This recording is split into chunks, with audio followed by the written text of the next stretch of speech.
जगत सारा क्षणिक है और आत्मा एक नित्य है। आत्मा का अनुभव बस एकमात्र नित्य है।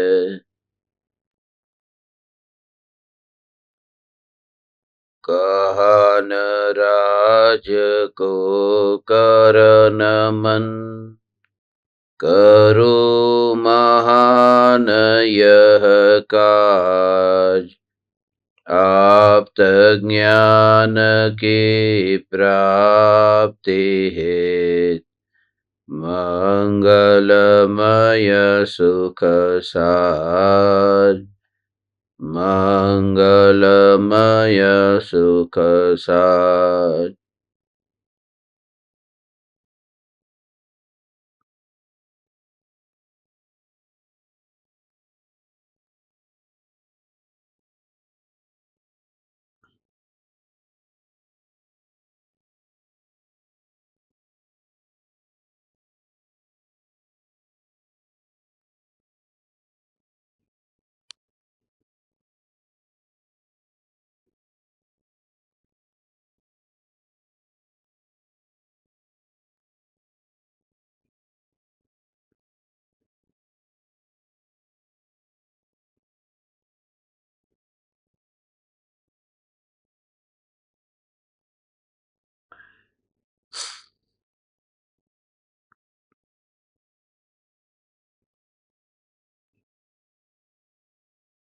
चैतन्य स्वभावी भगवान आत्मा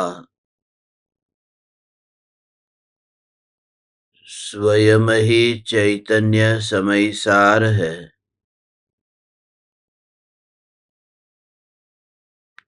चैतन्य समय सार का प्रतिपादक ग्रंथाधिराज समय सार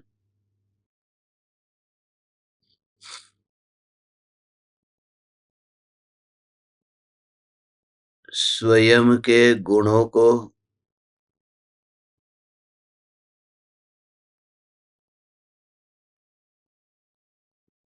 कैसे पहचाना यह कला सिखाता है। सम्यक दृष्टि ज्ञानी धर्मात्मा स्वयं के गुणों को ढकते हैं और दूसरे के दोषों को ढकते हैं।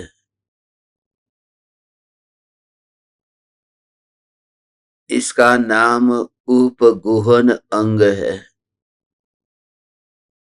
सम्यक दृष्टि अपने गुणों को अपनी महानता बताने के लिए दूसरों के सामने स्वयं को बड़ा बताने के लिए अपने गुणों को ढकते हैं कि जिससे अपने अहंकार का पोषण न हो, और दूसरे के दोषों को ढकते हैं कि जिससे उस आत्मा में हीनता का भाव उत्पन्न न हो। यह प्रकरण थोड़ा विवादास्पद है, क्योंकि पूज्य गुरुदेव श्री कांजी स्वामी के जीवन को देखेंगे और उनके प्रवचनों को सुनेंगे तो बहुत बार ऐसा लगेगा कि यहाँ तो दूसरे के दोषों को दिखा रहे हैं और स्वयं के गुणों को भी बता रहे हैं, तो इन्हें सम्यक दृष्टि मानना या नहीं। इस संबंध में बहुत ही सूक्ष्मता से आज हम ग्रंथाधिराज समय सार की 233वीं गाथा को आधार बनाकर चर्चा करेंगे। गाथा का पाठ करते हैं।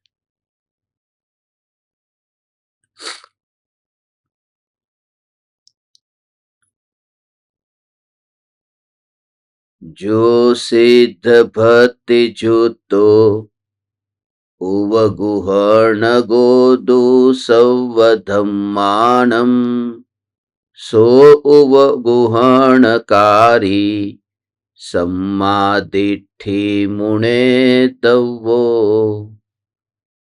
जो चेतयिता सिद्धों की भक्ति से युक्त है और पर वस्तुओं के सभी धर्मों को गोपने वाला है, उसको उपगुहन अंग का धारी सम्यक दृष्टि जानना चाहिए।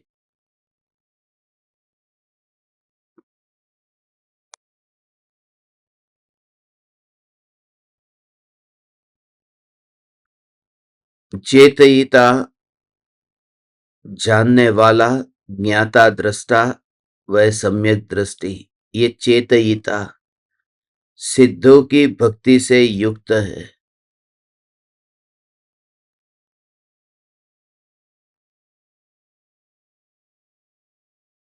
उनके पास में समय नहीं है।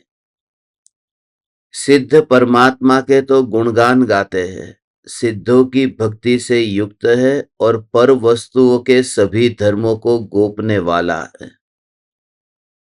ये जो सिद्धों की भक्ति से युक्त है, उसी को ही छैडाला में अपने आत्मा को वह सद्गुण को ढकता है, सिद्धों की भक्ति करता है और पर वस्तु अर्थात पराये आत्मा, उन पराये आत्मा के सभी धर्मों को गोपने वाला है। उनके अंदर जितने भी दोष है, उन दोष को ढकता है। उसको उपगुहन, गुहन का अर्थ है छुपाना, तो अपने गुणों को छुपाना और दूसरे के दोषों को छुपाना। ये गुरुदेव की बात इसलिए कही क्योंकि गुरुदेव के प्रवचन में बहुत बार आता है, जो जीव रागी है, जो जीव पुण्य में धर्म मानते हैं, वे सभी जीव मिथ्या दृष्टि है, वे संसार में भटकेंगे, वे पापी है, ऐसे गुरुदेव के प्रवचनों में बहुत बार आता है। तो दूसरे क्या क्या भूल करते हैं। आज के जमाने में लोग धर्म के नाम पर कितना पाखंड चल रहा है, तो गुरुदेव के प्रवचन में ये सब आता था। ये सुनकर के ऐसा लगता है कि गुरुदेव तो दूसरे की निंदा कर रहे हैं। आजकल ऐसे ऐसे साधु नहीं होकर साधु का वेश धारण करके अपने को गुरु मानकर मनवाकर वे लोग मिथ्यात्व का पोषण करते हैं और वे नरक में निगोद में जाएंगे। तो ऐसा लगता है कि गुरुदेव दूसरे की निंदा कर रहे हैं, या फिर गुरुदेव ने अपने मुंह से ही अपनी तारीफ की।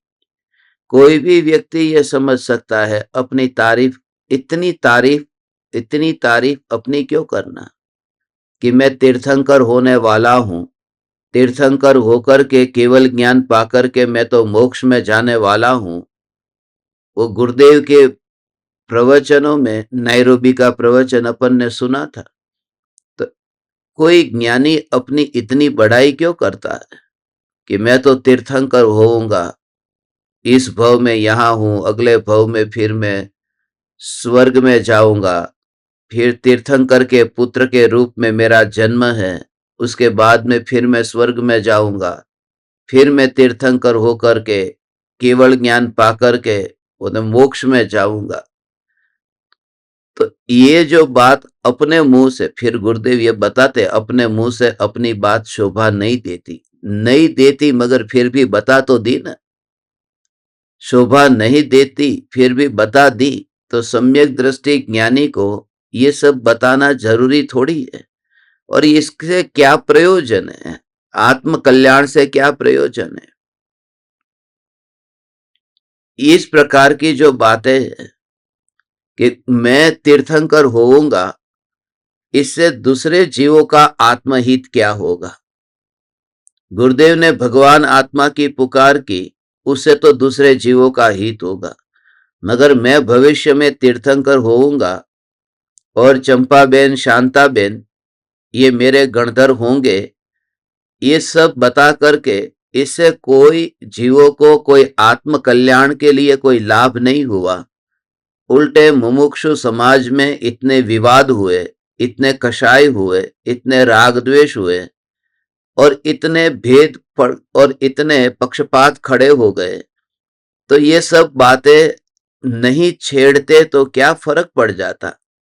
इन सब बातों को छेड़ने से बेहतर यह है कि ध्रुव चैतन्य परमात्मा की बात करके ही भगवान आत्मा की बात करो और बात खत्म करो।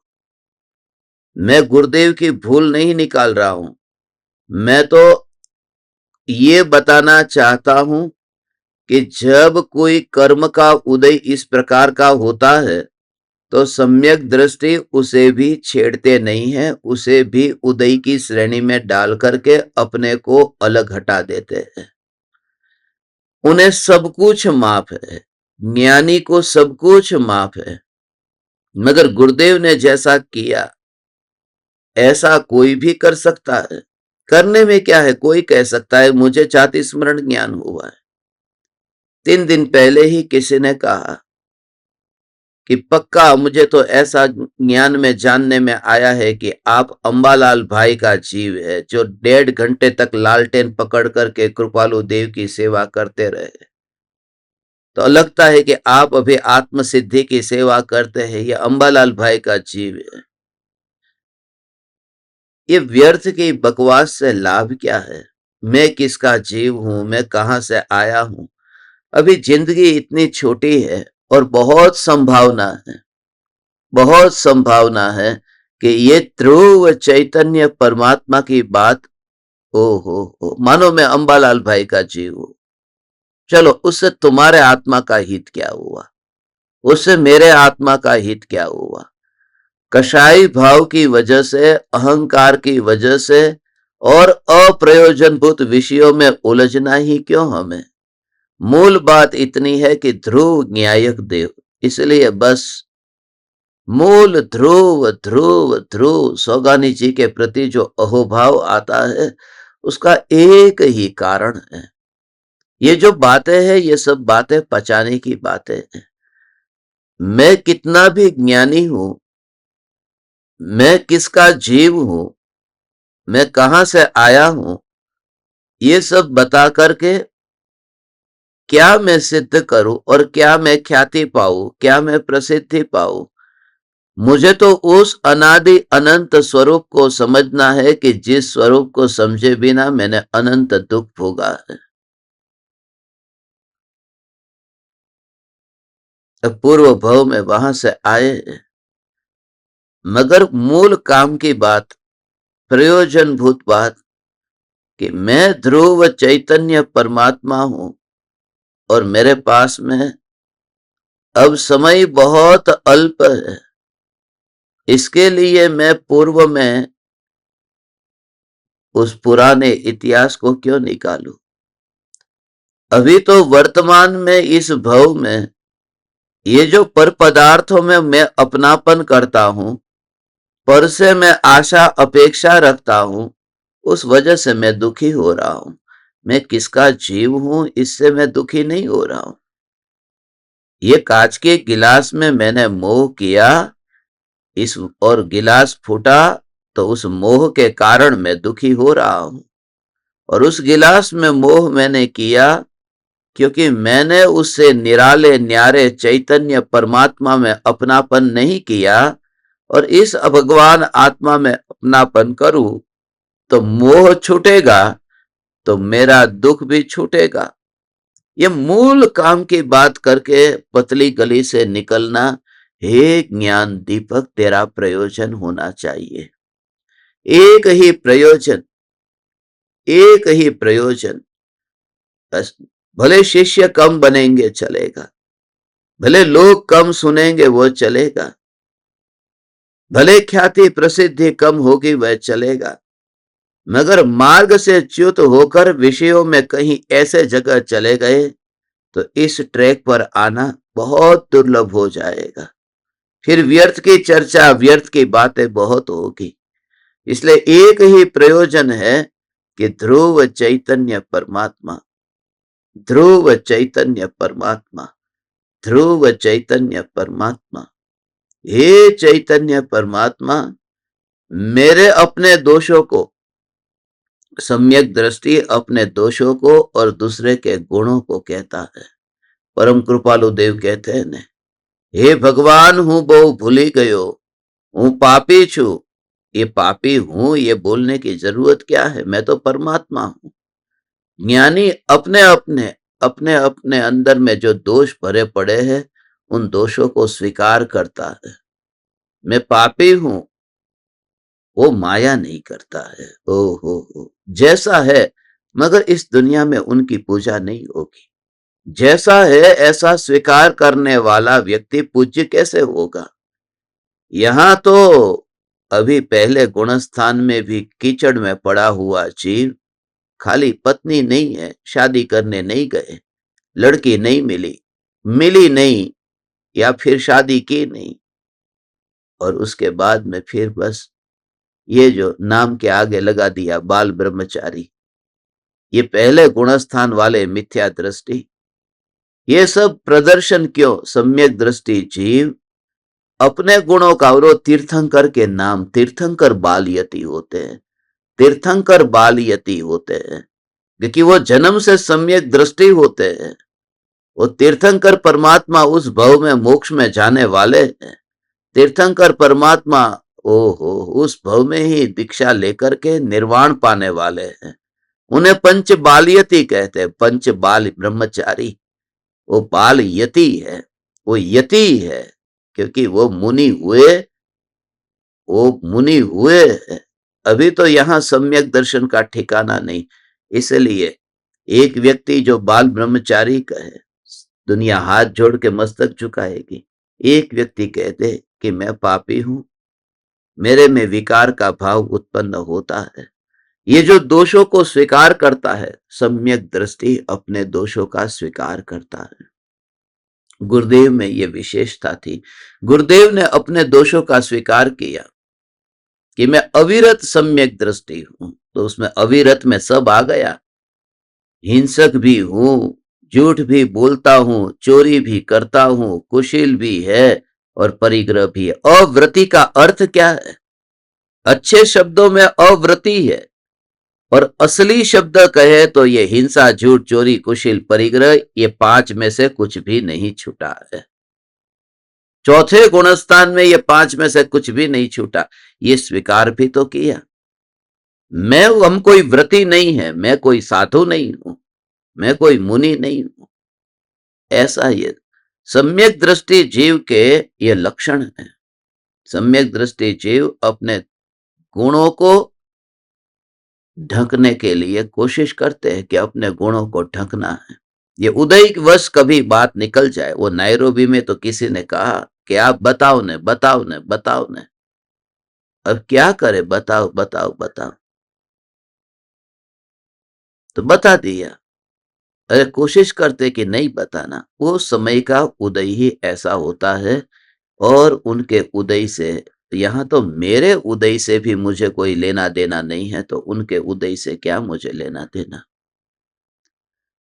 हम सब में दोष भरे पड़े हैं। दोष हम में नहीं होते तो हम यहाँ संसार में, मध्य लोक में, ये देह के साथ में नहीं होते। मैं भगवान आत्मा वर्तमान में ये देह के साथ में हूं, यही तो सबसे बड़ा दोष है। ये कर्मों से बंधा हूं, कारागृह में बंधा हूं, ये दोष है। इसलिए दोष का स्वीकार करने में तुम्हें इतना अच्छा लगेगा कि जो भी अंदर में कुछ छुपाने का, कुछ ढकने का जो अंदर ही अंदर में विकल्प और चिंता होती होगी, उस चिंता से छूट जाओगे। मैं वर्तमान में पापी हूं, दोषी हूं। भरत चक्रवर्ती युद्ध करने जाते हैं, तो युद्ध करते समय वो स्वीकार करते हैं कि मैं पापी हूं। दोषों के काल में दोषों का स्वीकार करते हैं तो कभी मुनि होने का भी भाव आता है। मैं महाराज साहब को बोलता, आपने तो पहले से ही अपने को मुनि मान के रख लिया है। जहां व्रतादि का ठीक तरह से पालन होता नहीं, मुंबई जैसी मोहमयी नगरी में कहां एरिया समिति पूर्वक 4 हाथ जमीन देखकर चले, 4 हाथ जमीन देख करके चले या ट्रैफिक को देख करके चले। रास्ते पर फुटपाथ भी वहां तो हाउसफुल है। कहां कहां कहां चले तो वहां 4 हाथ जमीन देख करके चले।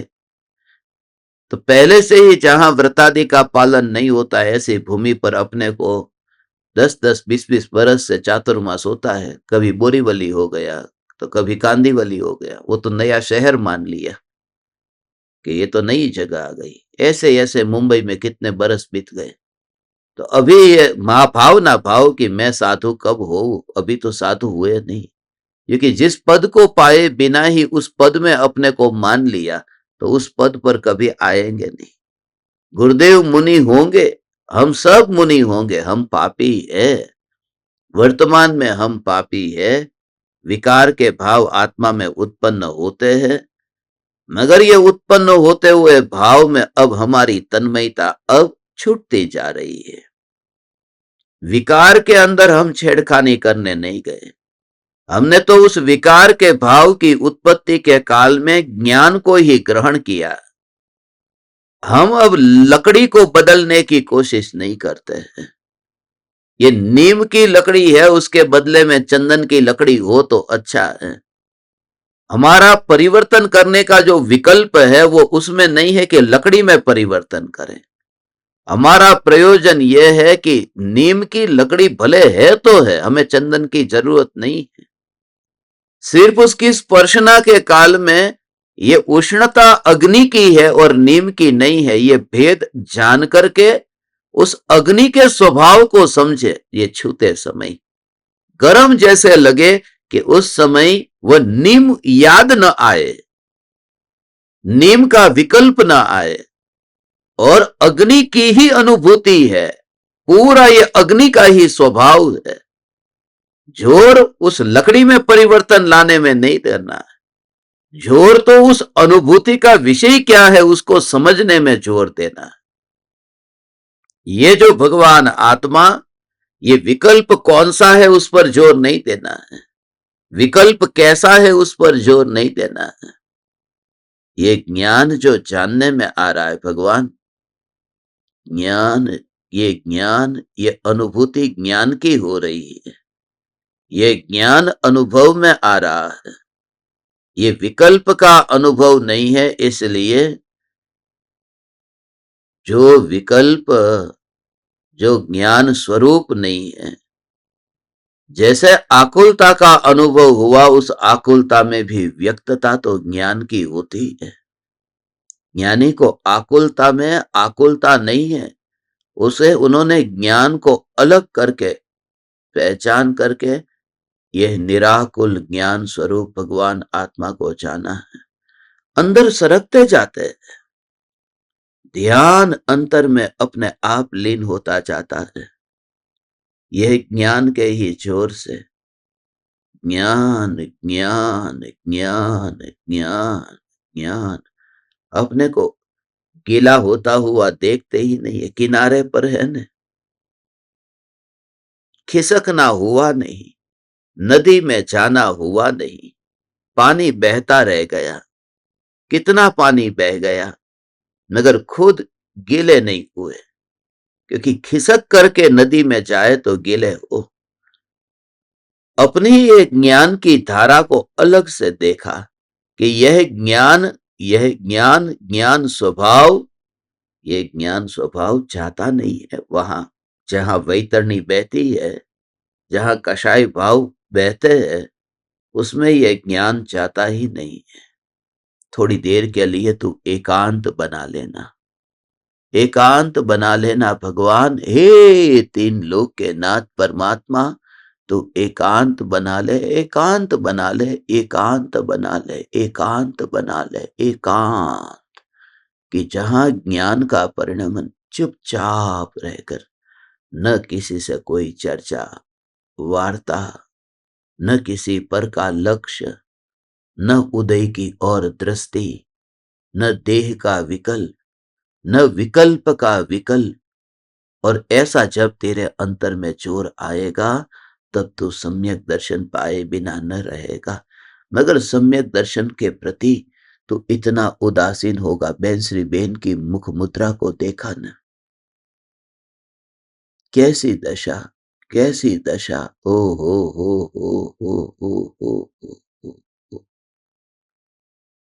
हे चैतन्य परमात्मा, अंतर से ऐसी दशा। हो। न्यायक न्यायक न्यायक न्यायक न्यायक। सम्यक दृष्टि जीव अब ज्ञान से ही उनका प्रयोजन है। अपने को बस ज्ञान है, ज्ञान है, ज्ञान है, ज्ञान है। हड्डी वाला जैसे पानी नहीं पीता है, पानी है मगर हड्डी वाला पानी वो कैसे पिएगा? मगर लोग उस गंगा का पानी भी पीते हैं, हड्डी वाला पानी। अस्थि बहाने गंगा में गए, गंगा में जाकर के वहां पर अस्थि बहाने गए। अस्थि विसर्जन होता है ना, जाओ गंगा में बहाने जाओ। और उसी गंगा में से फिर पानी भर के लेके आए, उस पानी को फिर पिया, पवित्र गंगा का पानी। हड्डियों वाला पानी भी पी लिया। उस गंगा को पवित्र मान करके, अज्ञानी पवित्र मान करके क्या क्या कर सकता है?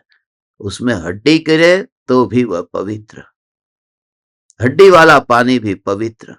वो तो हड्डी उसके अंदर में पानी को मिली, पानी में मिली। हड्डी है, राख है, ये राख बहाने गए न, गंगा में बहाने गए। उस गंगा में फिर डुबकी लगाई जहां बाप दादों की वहां हड्डियां बह चुकी है। और उस गंगा में से पानी अपने अंजुली में लेकर के पिया। धन्य हो गया मैं, गंगा का पानी। हे चैतन्य परमात्मा, जहां हड्डी है और वहां वह पानी पी करके उस पानी को पवित्र तो मान सकता है, तो यहां पर भी तो हड्डियां है, ये मांस है, ये खून है। मगर उसके पास में, उसके अंदर नहीं, उसके पड़ोस में ये जानने वाली ज्ञान की गंगा बहती है। जानन जानन जानन जानन जानन जानन जानन, ये ज्ञान की धारा, ये ज्ञान की गंगा, ये देह के पड़ोस में बहती है। और उस ज्ञान के प्रवाह के अतिरिक्त उस प्रवाह में कभी ओह बाढ़ नहीं देखना। ज्ञान की जानन धारा रूप ये जो आ, उसमें कभी बाढ़ नहीं देखना। और बाढ़ न देखना अर्थात देह के अंदर ज्ञान को जाता हुआ न देखना। भगवान, ऐसी वितराग दशा जो अंतर में प्रकट होती है कि ज्ञान की जानन जानन जानन जानन धारा को आगे तो बहता हुआ देखता है, ऐसा परिणमन हुआ। ये गंगा बहती हुई बंगाल तक जाती तो देखी ऐसी, ओ हो। उस गंगा को बंगाल तक जाता हुआ बहता हुआ तो देखा, मगर उस गंगा को प्रयागराज के घरों के अंदर, दुकानों के अंदर, बाजार के अंदर कहीं जाता हुआ नहीं देखा। इसका अर्थ यह कि गंगा बहती तो है मगर बाढ़ नहीं आती है। ये निरंतर जानना जानना जानना, तो खुद उस ज्ञान में ज्ञान का अनुभव करता हुआ फील करेगा।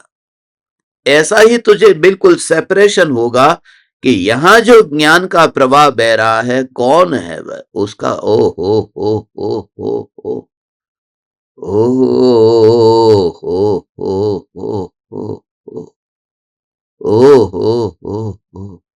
ज्ञान का ऐसा जो भगवान स्वरूप ऐसा है, ज्ञान की धारा ऐसी बही और वो वहां फैली नहीं। ये शरीर के परमाणु का ऐसा है, शरीर के परमाणु, उसमें अनुभूति अनुभूति अनुभूति अनुभूति अनुभूति होती ही रही। ये अनुभूति में से कुछ परिवर्तन नहीं आया। ये कठिन लगता है अज्ञानी को। ये कैसी अनुभूति है? इंद्रियों के विषय के भोग कठिन नहीं लगते, ये कठिन लगता है। ओहो हो, देवी देवताओं की पूजा ये कठिन नहीं लगती। ये माताजी और ये माताजी की भक्ति ये कठिन नहीं लगती। नारियल लेकर के 12-12 घंटे कतारों में खड़े रह करके मंदिर के बाहर भगवान की पूजा करने जाना ये कठिन नहीं लगता। मगर यहाँ पर देह से अलग ही ये ज्ञान धारा है, वो पकड़ना, वो अनुभवना, ओ हो, वह कठिन लगता है। पर का लक्ष्य जब तक है तब तक ये नहीं हो सकेगा। ये तो जब तक लक्ष्य पर का है, पर से पूरी तरह से थका नहीं है, तब तक ये नहीं होगा। जब पर से निराश होकर खाली हाथ लौटता हो, उस समय ये होगा कि अब ये कहां से मैं पाऊं। और तब वो अनुभूति की बात भी समझ में आएगी भगवान। क्योंकि ये जो ज्ञान, ये ज्ञान की धारा, ये इंद्रियों के परमाणु में, हाथ पैर ये शरीर के परमाणुओं में, ओ ये शरीर के परमाणुओं में ज्ञान का न जाना ये कैसे दिखाई देगा? ये तब दिखाई देगा, ओहो, मछली है न, वो मछली पानी में से बाहर निकल करके तड़पती ना हो और पानी में ही पानी में रहती हो, ऐसा। गंगा में बहने वाली मछली वो प्रयागराज के मकान के अंदर कहीं चली गई। वो मछली जब वो दुकान में चली गई, दुकान में यदि चली गई तो उसे वह पानी का अनुभव नहीं होगा, वो मर जाएगी। उसका जीवन तो है कि वह पानी में ही रहे, पानी से बाहर निकले नहीं। वो पानी में बाढ़ आती नहीं और मछली पानी का अनुभव किए बिना रहती नहीं, यही उसका जीवन है। ये ज्ञान की जानन धारा जो निरंतर बहती रहती है, इस ज्ञान की जानन धारा में से ये ज्ञानी अपने को बाहर जाता हुआ देखता ही नहीं है। मैं बाहर जा ही नहीं सकता इन देह के परमाणुओं में। यह ज्ञानी का अंतर का स्वरूप है। पर्याय में ये राग और द्वेष के भाव में भी ऐसे लेना, जैसे देह के परमाणु में लिया, ऐसे राग द्वेष के भाव में भी लेना। ये राग और द्वेष के भाव के भी पड़ोस में ये ज्ञान की चानन धारा बहती। ओ हो। देह के पड़ोस में और विकल्प के पड़ोस में यह ज्ञान की चानन धारा बहती ही रहती है। उन परमाणुओं को अलग देखना। गंगा नदी के किनारे पर जो उगे हुए पेड़, उन पेड़ से ये गंगा की ये पानी की जो धारा है उसे अलग देखना। ऐसे ही ज्ञानी को ये ज्ञान का जानन जानन जानन जानन रूप परिणमन। संसार बिल्कुल सुना सुना हो जाता है, इसलिए तो अज्ञानी को वह रुचता नहीं है। सुना सुना इसलिए होता है क्योंकि अब वह अंदर में ज्ञायक का जोर आया, मगर बाहर में अब कहीं रस नहीं रहा। जो भी पदार्थ ज्ञान में झलकते हैं, उन झलकते हुए पदार्थों को वह ज्ञान छूने नहीं चाहता और निरंतर यहां पर ही अनुभव, पर से कोई अपेक्षा नहीं रही। कोई भाव ऐसा पर में ये यहां पर आए, ओ यहां पर आए, ओ ये ज्ञान ही अनुभव में आता है। सम्यक दृष्टि की दृष्टि भगवान ऐसी है, तू ऐसा हो, तेरा ऐसा अंतर में तेरा ये स्वरूप, तेरी दशा ऐसी प्रकट हो। मेरा बेटा मेरा नहीं है, मगर इस ज्ञान की धारा में तो देख भगवान, ये जो ज्ञान की धारा है, ये जानना हो रहा है। उस जानने में ओ इस जानने रूप परिणमन में वो आंख अंदर आई। अब बेटा दूर है, ऐसा, ये बेटा सामने दूर है। मेरा बेटा मेरे पास में आए, जल्दी से जल्दी मेरे पास में आए। मगर जिस आंख से तू बेटे को देख रही है, वह आंख जो है, उस ज्ञान की जानन धारा जो जानना हुआ, उसमें तो ये आंख उस जानने में कहां जा रही है? जो जानन धारा चल रही है उसमें ये आंख कहां जा रही है? जब जानन धारा में तेरी ये आंख जो है वह भी अंदर नहीं जा रही है, तो वह बेटा तेरी जानन धारा में कैसे जाएगा? वो बेटा तेरी जानन धारा में कहां जाएगा? इसलिए अब मोह से मुक्त हो भगवान, कि कहां गया बेटा? अब मृत्यु से पहले उस स्वरूप की अनुभूति तेरी। ये जिंदगी में परिवर्तन जो आता है, अज्ञानी को ऐसा धर्म करना है जिसमें कुछ जिंदगी में छेड़खानी न करनी पड़े। रोज दुकान चलती थी, चलती रहे, रोज खाना पीना होता था, होता रहे, कुछ क्रांति घटित तो होती है, ऐसा ऐसा धर्म अज्ञानी को नहीं चाहिए। यहां तो क्रांति घटित हो जाती है कि ये आंख के परमाणु, वो आंख के परमाणु ज्ञान की अनुभूति के अंदर नहीं आए, वो आंख आंख में पड़ी रही और वो जानना जानना, ऐसा ये परिणमन अपने आप होता रहा। बेटा तो यहां आया नहीं, तो सम्यक दृष्टि ज्ञानी धर्मात्मा के दृष्टांत लेकर के अज्ञानी स्वच्छंदी हो जाता है। राम भी तो सीता को लेने के लिए इतने आतुर थे, मेरी सीता आए। तो राम ने सीता को जिस आंखों से देखा था, उन आंखों का वो आंख भी मेरे ज्ञान में नहीं मिलती, तो सीता के पीछे क्यों पागल हो रहे ये राम? मेरी सीता मेरी सीता मेरी सीता, ये क्यों पागल हो रहे? जब पता है कि वो आंख भी मेरे में मिलने वाली नहीं है, मगर उन्हें अनुभूति हो चुकी है। हमेशा याद रखना, ये स्वच्छंदी समय सार पढ़ करके जीव होते हैं, दूसरे के जूते में अपना पैर मत डालना, कहीं गिरोगे, क्योंकि तुम्हारी साइज अलग है, उनकी साइज अलग है, तुम्हारा गुणस्थान अलग है, उनका गुणस्थान अलग है, तुम्हारी परिणति अलग है, उनकी परिणति अलग है।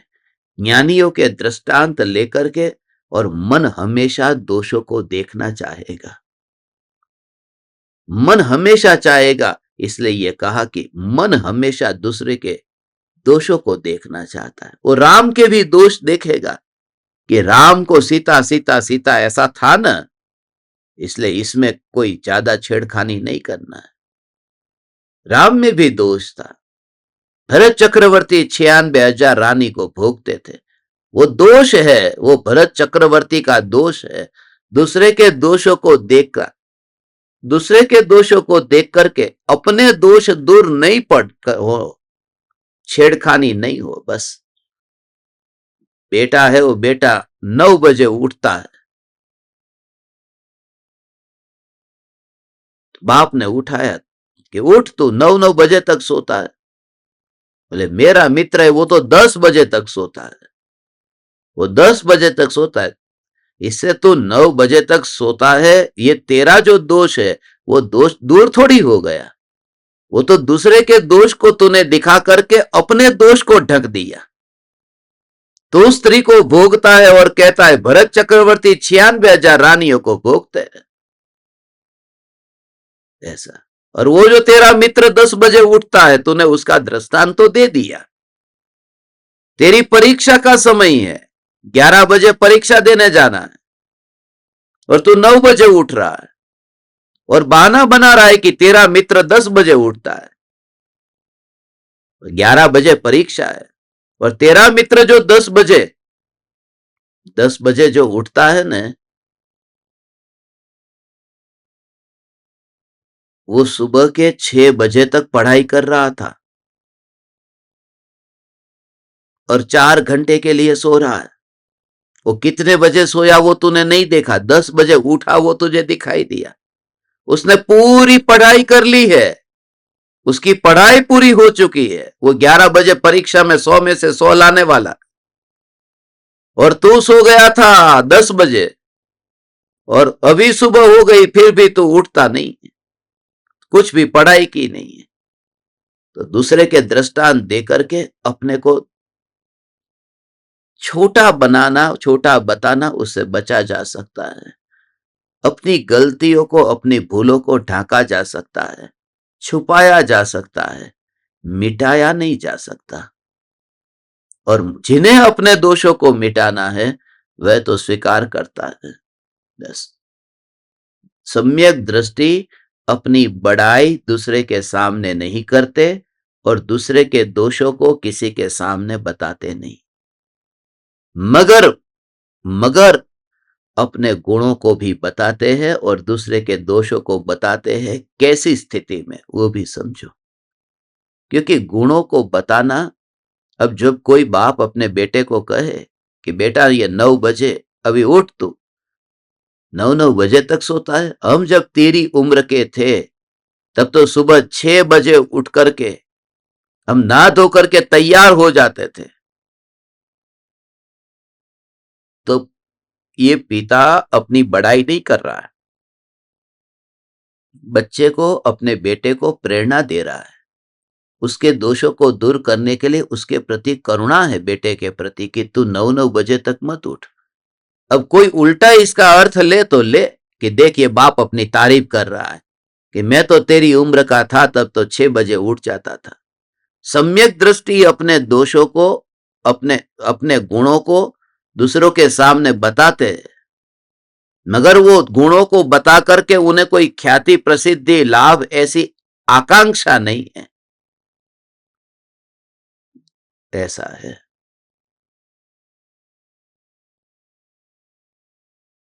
आकांक्षा नहीं है। गुरुदेव ने बता दिया कि मैं तीर्थंकर होने वाला हूं, मगर गुरुदेव आज होते तो पता चलता कि ये तीर्थंकर की नाम की जो मूर्ति बनी और इतने इतने विवाद हुए, वो कहता है ये गलत है, वो कहता है ये सही है, वो कहता है ये गलत है, इतने जो झगड़े जो हुए उससे पता चलेगा। गुरुदेव भी होते तो कहते कि ये क्या कर दिया। मेरे जाने के बाद में ये जो 9000 घंटे की ये तत्व की बात थी वो साइड में रह गई और तीर्थंकर की मूर्ति पर विवाद चालू हो गया। सम्यक दृष्टि ज्ञानी धर्मात्मा अपने गुणों को बताते हैं, मगर बताने के बाद में फिर ये सब झंझट होती है। तुम तो एक ही प्रयोजन रखना, मूल ध्रुव न्यायक देव चैतन्य परमात्मा, चैतन्य परमात्मा, चैतन्य परमात्मा, चैतन्य परमात्मा मूल बात है। और हमने तो ऐसा हो हमारा तो सूर्य कीर्ति भगवान की मूर्ति में भी रस नहीं है और आदिनाथ भगवान की मूर्ति में भी रस नहीं है। हमारा तो जो हो गए हैं उन भगवान की मूर्ति में भी रस नहीं है, जो नहीं हुए उन भगवान की मूर्ति की बात तो दूर। हम तो इतना कहते हैं कि भगवान जिंदगी बहुत छोटी है और व्यर्थ की अभी कब मृत्यु हो जाएगी और ये मूर्तियां भी इधर रह जाएगी और ये मंदिर भी इधर रह जाएंगे और मूर्ति मंदिर के नाम पर कोर्ट कचहरी में जो केस और फाइल जो दर्ज हुई वो भी इधर रह जाएगी। इससे बेहतर है कि जो तत्व गुरुदेव ने हमें बताया है कि तू परद्रव्य से, प्रभाव से और परिणाम से न्यारा न्यायक तत्व है, उस न्यायक पर जोर देना तू। ऐसा सम्यक दृष्टि अपने गुणों को बताते हैं, मगर ये बता करके अपनी ख्याति नहीं कि लोग मेरी पूजा भक्ति करें, लोग मेरी आरती उतारे। गुरुदेव को ऐसी कोई चाहना नहीं है। बस मूल प्रयोजन इतना है। ओ ऐसा ये स्वरूप है। सम्यक दृष्टि जीव को कुछ भी प्रयोजन नहीं है। इसलिए गुरुदेव की वह जो निर्लेपता थी वो ऐसी ही थी। सम्यक दृष्टि ज्ञानी धर्मात्मा, किसी से कोई लेना देना नहीं है, दूसरों से कुछ न लेना है। ऐसा है।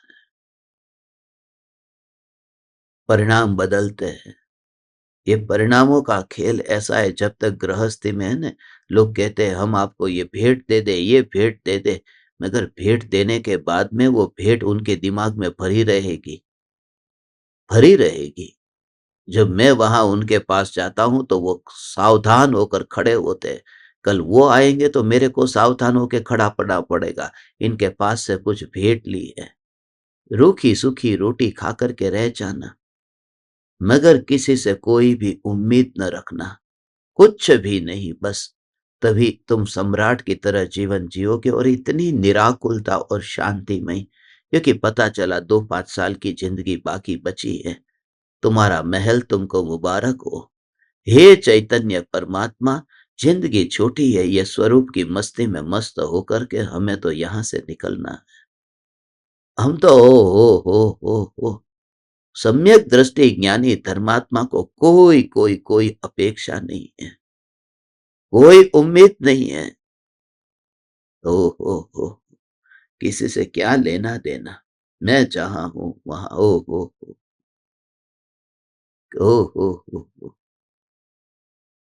किसी ने छुप करके कोई पेटी डाल दी थी कल मुंबई में। कौन से फ्रूट की पेटी होगी? फ्रूट अंदर होगा, क्या होगा पता नहीं, कौन सा फ्रूट होगा। छुपा करके कुछ दे दिया। मैं तो लेता नहीं, किसी ने कुछ वो डाल दिया पता नहीं, और टॉवेल डाल दिया, नया टॉवेल। अब मैं क्या करूं, मेरे पास में एक है, क्या करूं। वहीं पर ही रास्ते में कोई बैठा था फुटपाथ पर, उसको ही दे करके आ गया, पूरी पेटी दे के आ गया। उसमें जो है भाई, खाना हो तो खा लेना। मैं क्या करूं, तुम छुप छुप के दोगे, मैं किसी और को दे करके आ गया। मैं कहाँ रखूं तुम्हारी वस्तु? इतना भी, ये क्या, इतना भी तुम्हारी वस्तु का मैं क्या करूं? हे चैतन्य परमात्मा, बस मेरी फकीरी ही मेरी मौज है। ये चैतन्य स्वरूप भगवान आत्मा की मस्ती देह छूटने से पहले, ओ हो, ढूंढता हूं मैं उसे कोई समझ सके कि क्या है वह दशा, कि जहां ध्रुव न्यायक देव की मस्ती होती है तो सभी की गुलामी छूट जाती। ओ हो, इसलिए तो टोडरमल जी ने कहा ना, कोई ऐसा होकर के, निर्भय होकर के बोध देना, सत्य की पुकार करना, वो तभी हो सकता है, नहीं तो नहीं हो सकता। अपने गुणों को और दूसरे के दोषों को सम्यक दृष्टि ढकता है।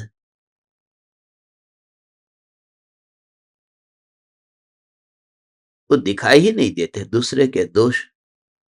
दूसरे के दोषों को देख करके मुझे क्या लाभ होने वाला है? दूसरे में दोष तो है, सब में दोष है। अभी हम मुंबई में थे न, तो मुंबई में कुछ ज्ञान दीपकों के वहां पर, उनके रिश्तेदारों के वहां पर बुलाया कि पगला करो ने, हमारे घर पे पगला करो ने। तो उनके घर पे मैं गया, उनको पगला बोलते हैं, तो पगला करने के लिए गया। अब वहां पर हमारे साथ में ऐसे भी लोग थे जो गुरुदेव को बरसों से सुनते हैं। तो उनके घर में भगवान की मूर्ति और कोई कौन कौन सी माता जी की तस्वीर, ये सब लगा हुआ था, और पास में समय सार भी पड़ा हुआ था। तो वहां से बाहर निकले न, तो वो जो भाई साहब थे न, उन्होंने इतना जोश में आकर के कहा, ये लोग क्या समय सार पढ़ते हैं, अभी तो गृहित मिथ्यात्व छूटा नहीं, उसका भी ठिकाना नहीं। गृहित मिथ्यात्व नहीं छूटा, माता जी की फोटो रख रख करके समय सार पढ़ते हैं। आपके सुनने वाले लोग क्या क्या ये पढ़ते हैं, ये आप उनको पढ़ाते हैं, ये उनको सिखाते हैं। मैंने उनको कहा, बरसों से मेरा ध्यान नहीं गया, और मेरा ध्यान कभी जाएगा भी नहीं कि उनके अंदर क्या पड़ा है। मैंने तो मुसलमानों के पास और ईसाइयों के पास जाकर भी ये नहीं देखा, ये भी नहीं देखा कि वो मांस खाता है। छोड़ो, तुम्हारा नजरिया ऐसा हो जाए तो दूसरे के दोषों के मुझे क्या लेना देना। उन्हें प्रेम चाहिए, वात्सल्य चाहिए, उनसे कनेक्ट होना है, उन्हें समझना है। उन्हें समझाने से पहले उनको हमें समझना है कि वो अभी किस स्थिति में है। तुम्हें पहले ही जाते मंदिर में देखेगा कि बस आ चुंदड़ी वाला, आ कोई चुन्नी वुन्नी ओढ़ करके, ऐसे माता जी की फोटो रखी है, लाल रंग की चुन्नी है, ओढ़ा दी है, मंदिर के अंदर ये श्वेतांबर मंदिर में फूल फूल फूल, ऐसे ऐसे पूजा। अभी कितने घर में गए थे लोग, फूल सजा करके फूल से मेरे ऊपर फूल डाल रहे, फूल डाल रहे। ये क्या करूं मैं क्या करूं? कोई दिया लेकर के आरती लेकर खड़ा हो गया है, मैं क्या करूं? कोई कोई आरती उठा, मैं क्या करूं? मगर दुनिया को पहले वो दिखाई देता है, वही दिखाई देता है। उनके अंदर में दोष है, उनके अंदर में जो कुछ भी है दोष है, वो दोष उनका है। मगर मैंने तो समय सार पढ़ा है न कि किसी को पर्याय दृष्टि से नहीं देखना है। मैंने तो समय सार पढ़ा है न, नहीं तो मेरी साधना कहां गई? मेरी साधना कहां गई? मैं तो એને કીધું તમારી સાધના બાંદ્રાની ખાડીમાં ગઈ, બાંદ્રાની ખાડી છે ત્યાં। તમારી साधना आटला वर्षों साधना बांद्रानी खाड़ी में गई। जो चैतन्य परमात्मा की आराधना उपासना करने वाला जीव, उनकी दृष्टि दूसरे के दोष पर जाती ही नहीं है। दोष नहीं होता तो वो संसार में यहां नहीं होता। मगर मुझे तो इतना उत्साह कि ऐसे कैसे कैसे गृहित मिथ्यात्व में रह करके भी उनके भीतर में ये भाव तो आया न कि लाओ आप जो आत्मा की बात सुना रहे वो सुनने के लिए प्रवचन में आना है। कितने बजे प्रवचन होगा चालू? हे तीन लोक के नाथ परमात्मा, तेरे अंदर में ये जो प्यास जगी वही तुझे गृहित नहीं, गृहित अगृहित मिथ्यात्व और कषाय, इन सब से छुटकारा दिलाएंगे। तेरे अंदर में भाव तो जगा न, ओ तेरे अंदर में भाव तो जगा, क्योंकि उसी विचार से सब छूट जाएगा। तू चिंता क्यों करता है? अनादि काल का अगृहित मिथ्यात्व मांस खाने वाले शेर का छूट गया, तो इस भव का गृहित मिथ्यात्व क्यों नहीं छूटेगा? क्यों नहीं छूटेगा? ओहो। और ये जो बोलते हैं कि गृहित मिथ्यात्व पहले छूटता है, अगृहित मिथ्यात्व बाद में छूटता है, वास्तव में दोनों मिथ्यात्व एक साथ में छूटते हैं। क्योंकि गृहित मिथ्यात्व छूट गया तो सच्चे देव शास्त्र गुरु की श्रद्धा हुई, और अगृहित मिथ्यात्व छूट गया तो सम्यक दर्शन भगवान आत्मा में अपनापन हुआ। गृहित मिथ्यात्व छूटता है तो सच्चे देव शास्त्र गुरु की श्रद्धा हुई। अगृहित मिथ्यात्व छूटता है तो मैं आत्मा हूं ये श्रद्धा हुई। तो पहले सच्चे देव शास्त्र गुरु की श्रद्धा होगी ने, तो सच्चे देव शास्त्र गुरु की श्रद्धा तो व्यवहार सम्यक तो है, और अपने आत्मा में अपनापन ये निश्चय सम्यक दर्शन है। तो क्या पहले व्यवहार सम्यक दर्शन होगा बाद में निश्चय? अरे निश्चय के बिना व्यवहार होता ही नहीं है। जिस समय में भगवान आत्मा हूं ये श्रद्धा हुई, उस समय ये सच्चे देव शास्त्र गुरु है ये श्रद्धा होती है, और उस समय गृहित मिथ्यात्व छूटा है। उससे पहले छूटा नहीं होता, छुपा होता है, अंदर पड़ा है, तो छूटा नहीं है। इस भव में वो देव शास्त्र गुरु की ऐसा ओ छूट गया तो फिर ये आया कहां से? वो अंदर से कहीं से भी फिर निकलेगा। गुरुदेव ने 24 वर्ष की उम्र में जो दीक्षा ली, मोक्षमार्ग प्रकाशक की अपेक्षा से देखे तो वह तो अन्य मत है। ढूंढक मत कहा ने, ढूंढिया कहा। तो गृहित मिथ्यात्व का पोषण वहां पर किया कि नहीं? कि किया था, बिल्कुल किया था। तो पूर्व भव में जो भगवान की श्रद्धा हुई थी, सिमंदर भगवान की श्रद्धा पूर्व भव में हुई थी, सच्चे देव की श्रद्धा हुई थी, तो इस भव में वो श्रद्धा कहां चली गई? फिर गृहित मिथ्यात्व में क्यों आ गए? परिणाम ऐसे बदल गए न, गृहित मिथ्यात्व में क्यों चले गए? पूर्व भव में तो विदेह क्षेत्र में सुना था, मैं ध्रुव ज्ञायक हूं, मैं चैतन्य परमात्मा हूं। मुनिराजो ना टोळे टोळा जोया था। जયારે बेनश्री बेने जोया था तो गुरुदेवे नहीं जोया हुई। बेनश्री बेन खुद लिखते हैं ना, मैंने मुनिराजों के ऐसे झुंड के झुंड मुनिराज के वहां देखे, तो साथ में थे, तो वहां पर आचार्य कुनकुन देव के दर्शन किए थे। गुरुदेव भी हाथी पर बैठ करके वहां गए थे, आचार्य कुनकुन देव के दर्शन करने गए थे।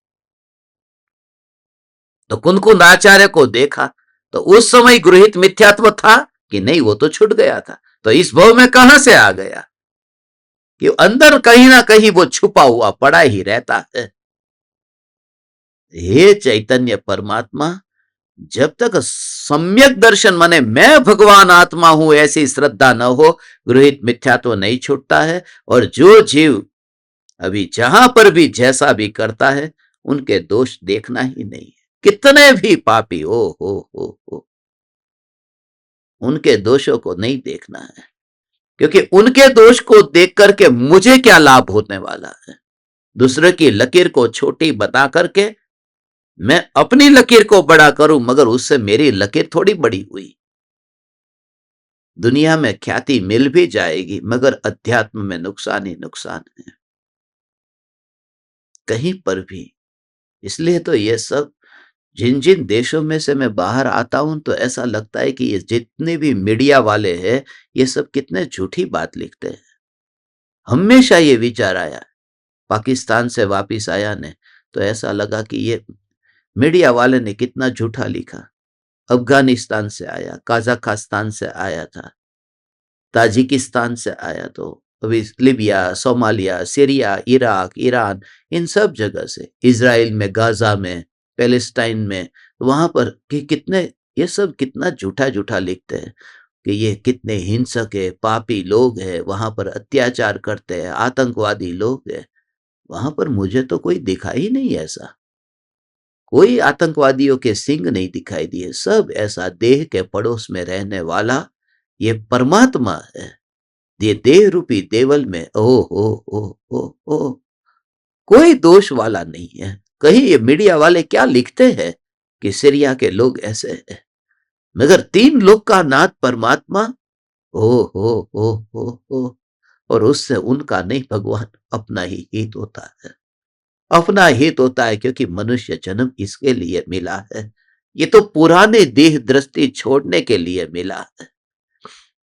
अब इस भव में भी उनके परिणामों को देख करके उन आत्माओं को नीचा देखेंगे, तो फिर उन्हें परमात्मा कब अगले भव में देखेंगे? ओ हो। हे चैतन्य परमात्मा, कितना भी दोष, कितने भी दोष वाला, कोई भी दोष वाला हो, मैं सब जानता हूं। जब मैं आपको बताता हूं, मैंने सब कि दिल्ली में एक ज्ञान दीपक है जिनके घर में शराब पी जाती है, उनके हाथों से वो शराब शराब पीते हैं, और वो प्रवचन में आकर के भी बैठते हैं। मैंने उनको मना नहीं किया, उनको रोज देखता हूं, शराब पीते हैं।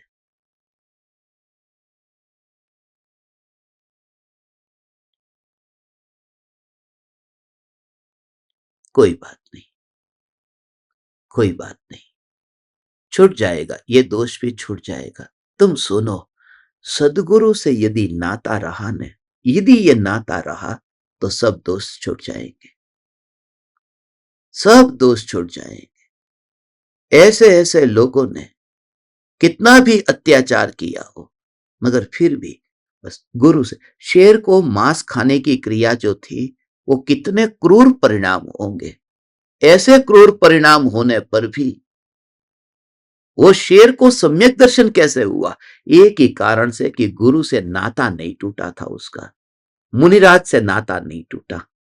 यदि गुरु का सानिध्य बना रहे, तो दोष से छुटकारा हो सकता है। ये बहुत बड़ी बात है, अकेले अकेले नहीं हो सकता था, अकेले नहीं हो सकता था। गुरु की शरण जो पाई थी, बस इतना याद रख कि ऐसे गुरु की शरण पाई कि जिसने दोषों को नहीं देखा। तेरे अनंत अपराध हो, अनंत अपराध हो।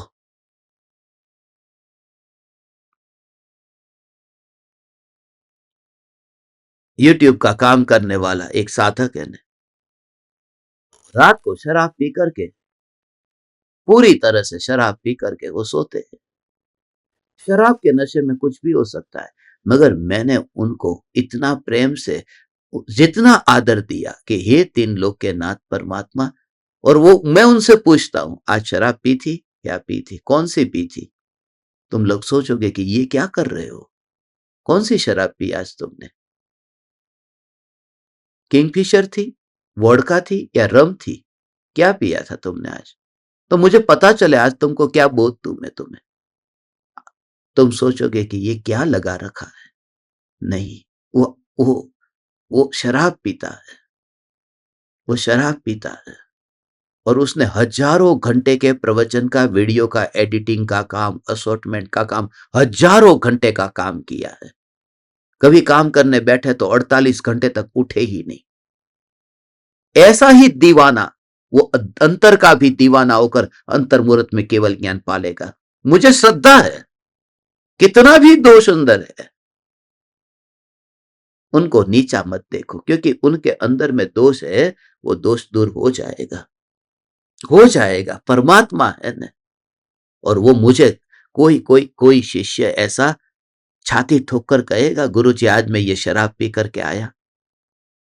वो कहते हैं, वो मुझे बताते हैं, क्योंकि उनको श्रद्धा है कि ये बताने के बावजूद भी मुझे नीचा नहीं देखेंगे और मुझे समझाएंगे कि इससे कैसे छूटूं मैं। यहां तो तुम्हें पता चले तो अरे रे रे रे, ये अछूता हो गया, अछूता हो गया, निकालो इसको बाहर यहां से, कहां से आ गया।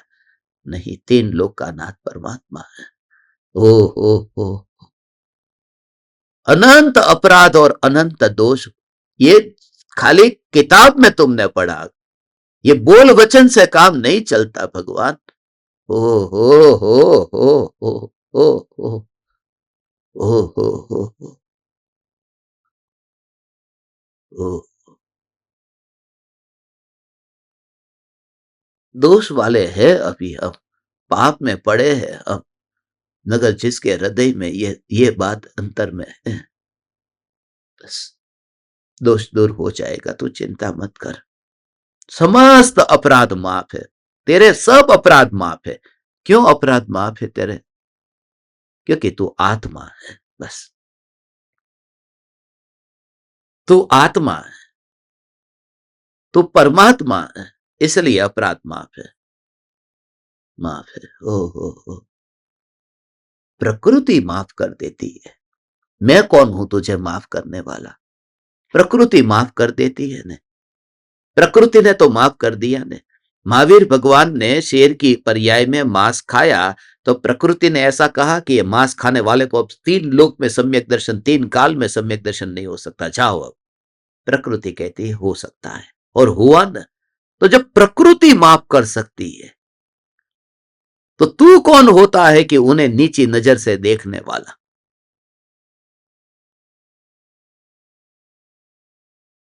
सभी के वहां ओहो दोष है, मगर जो वो स्वरूप को नहीं पहचान पाए, ओहो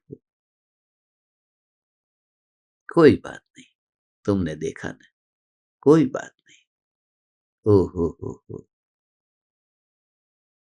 कोई बात नहीं, सहज रूप से, सहज रूप से। ओ हो, हे चैतन्य परमात्मा, हे तीन लोक के नाथ परमात्मा, संसार में गृहस्थ अवस्था में मिथ्यात्व की भूमिका में मिथ्यात्व से बड़ा कोई दोष नहीं है। और ऐसा दोष जहां है वहां छोटे मोटे दोष तो होंगे, मगर इतने वर्षों से सुनने पर भी क्यों नहीं पलटा?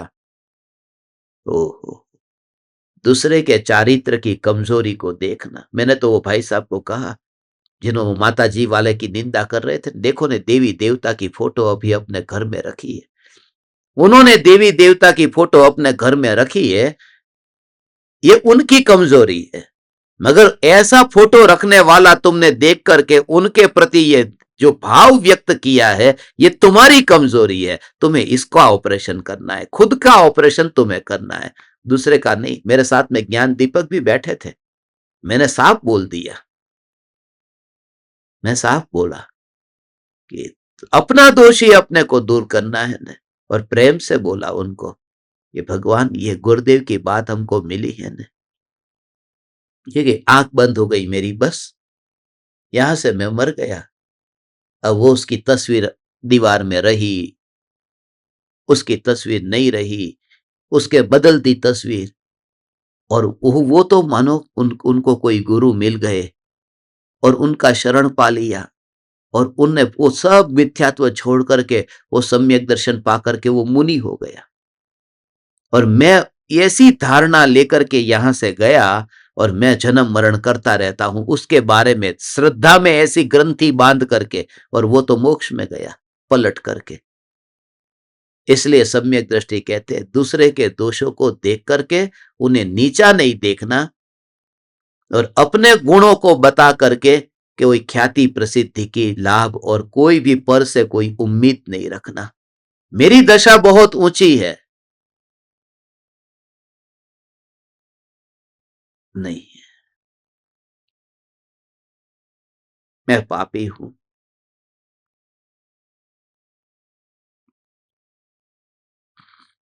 बस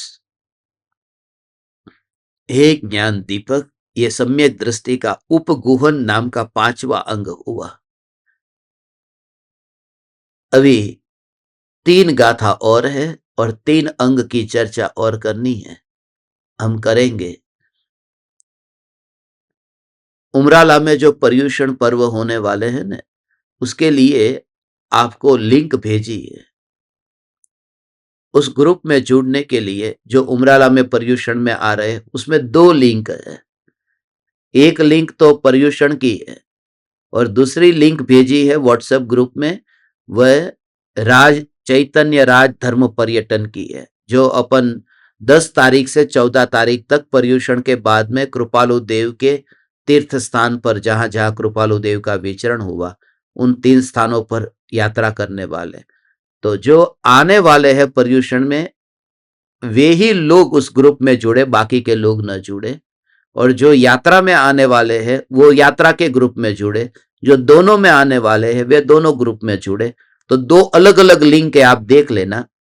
और उसमें अप्रूवल चाहिए होगा आपको जुड़ने के लिए, इसलिए आप जैसे ही भेजेंगे तो वो रिक्वेस्ट आएगी हमारे पास में, फिर आपको अप्रूव करके ग्रुप में जोड़ देंगे। फिर उनकी सबकी एक मीटिंग रख देंगे कि जो भी उमराला में आने वाले हैं 25 दिन के शिविर में, तो आप मोटा भाई को बता देना कि कितनी तारीख को आप आ रहे हैं, कितनी तारीख को जा रहे हैं, तो आपकी सभी की व्यवस्था भी कर देंगे।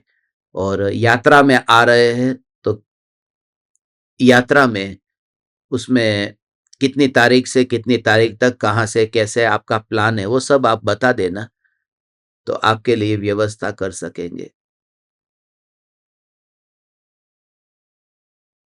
10 तारीख को गुरु पूर्णिमा का दिन है।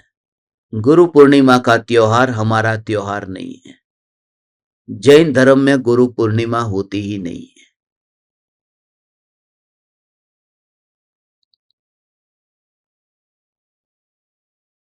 ये परंपरा हमारी नहीं। फिर भी मैं गुरु पूर्णिमा मनाऊंगा, क्योंकि मैं मौका ढूंढता हूं, किसी ना किसी मौके पर, किसी ना किसी बहाने मुझे गुरु की भक्ति करने का अवसर मिल जाए। इसलिए हम सब मिलकर के गुरुदेव और कृपालु देव की भक्ति करेंगे। गुरु पूर्णिमा के दिन अवश्य करेंगे। मौका मिला है, उस मौके को चैतन्य की मस्ती में रंग करके हम क्यों न मनाएं। इसलिए मुंबई में एक कार्यक्रम रखा है, सभी ज्ञान दीपकों ने मिलकर के 10 तारीख को जितने भी ज्ञान दीपक हैं, उन सभी ज्ञान दीपकों को उसमें शामिल होकर के हमें कृपालु देव और गुरुदेव की सब ऐसी भक्ति करनी है। कुछ रहस्य गुरुदेव और कृपालु देव के जीवन के समझने हैं। तो उसका भी एक मुंबई में गुरु पूर्णिमा का जो अवसर है, तो एक ग्रुप है गुरुदेव इन मुंबई वाला, उस ग्रुप में सब पूरी डिटेल हम भेजेंगे। नया ग्रुप बनाएंगे नहीं, उस ग्रुप में डिटेल भेजेंगे, तो आप सब कैसे व्यवस्था करना है वो सब बता देंगे। बहुत अच्छा सा अपन एक हॉल ले लेंगे और वहां पर भक्ति करेंगे। जो कुछ भी होगा, साल में एक बार ये मौका मिलता है, और कुछ ज्ञान दीपकों ने सामने से मुझे सुझाव दिया था, इसलिए मुझे ये भाव आया।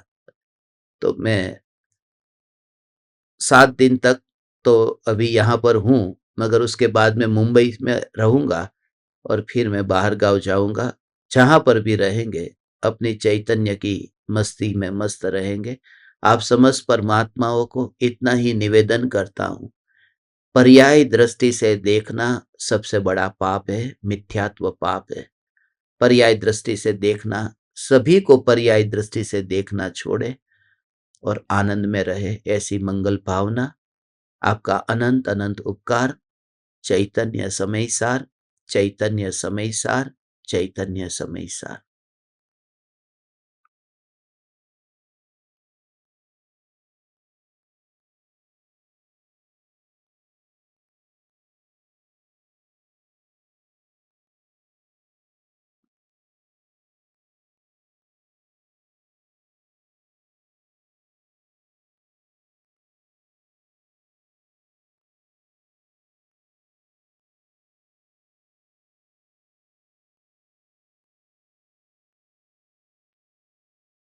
अहो अहो श्री सद्गुरु करुणा सिंधु अपार,